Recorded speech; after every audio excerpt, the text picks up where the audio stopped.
Sa mga boss, no, meron tayo ditong battery. Yung 32650 natin o 32700 na Tipsan. Ayan, kung nakikita nyo.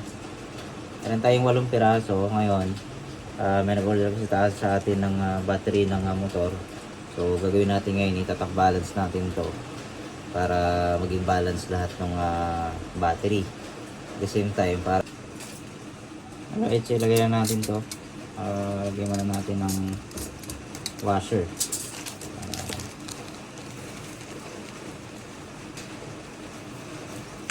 Ayan.